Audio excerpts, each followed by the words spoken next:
কাতার বিশ্বকাপ কাদের ঘরে যাবে তার ভবিষ্যৎবাণী শুরুর দিকেই করেছিল সুপার কম্পিউটার, যা শেষ পর্যন্ত মিলেও গিয়েছিল। এরপর গত মৌসুমের চ্যাম্পিয়ন্স লিগ থেকে শুরু করে কোপা আমেরিকা ও ইউরো সবকটা টুর্নামেন্টের প্রেডিকশন দিয়েছিল সুপার কম্পিউটার, আর সেগুলো শেষ পর্যন্ত সত্যি হয়েছে। আর এতেই সুপার কম্পিউটারের উপর খেলা নিয়ে ভবিষ্যৎবাণী অনেকটা বিশ্বাসী করছে ভক্তরা। এবার আবারও চ্যাম্পিয়ন্স লিগের ভবিষ্যৎবাণী করেছে সুপার কম্পিউটার। চলুন দেখে নেওয়া যাক কি বলছে তারা।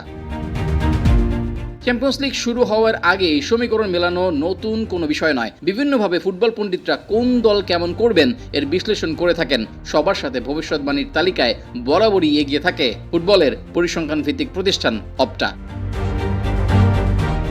দলের সংখ্যা যেহেতু বেড়েছে, তাছাড়া নিয়মও বদলেছে চ্যাম্পিয়ন্স লিগের, তাই অপটার ভবিষ্যৎবাণী বা সম্ভাবনা নিরিখে এগিয়ে আছে ইউরোপের শীর্ষ দলগুলোই, যেখানে সবচেয়ে বেশি সম্ভাবনা দেখা গেছে পেপ গার্দিওলার ম্যানচেস্টার সিটির।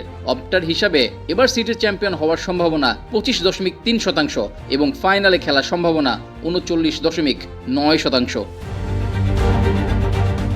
উচলের বর্তমান চ্যাম্পিয়ন এবং এই লিগের সবচেয়ে সফল দল রিয়াল মাদ্রিদ। অপটার মতে এবার একটু পিছিয়েই থাকবে কার্লো আনচেলত্তির শিষ্যরা। সিটির পরেই থাকবে Real. Kylian Mbappe, Vinicius Junior, বেলিংহামদের এবারের চ্যাম্পিয়ন্স লিগ জেতার সম্ভাবনা 18.2%।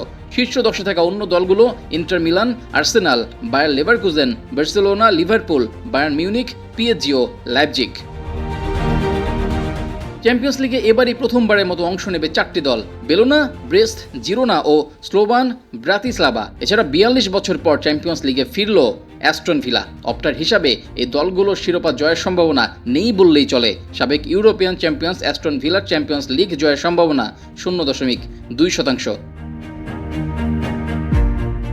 প্রথমবার খেলতে আসা জিরোনার সম্ভাবনা মাত্র 1% হলেও ইতালিয়ান ক্লাব বোলোনার সম্ভাবনা 0.1%। এছাড়া অন্য দুই নতুন দল ব্রেস্ট ও ব্রাতিস্লাভার সম্ভাবনা 0%, অর্থাৎ কোনো সম্ভাবনাই নেই এই দুই দলের।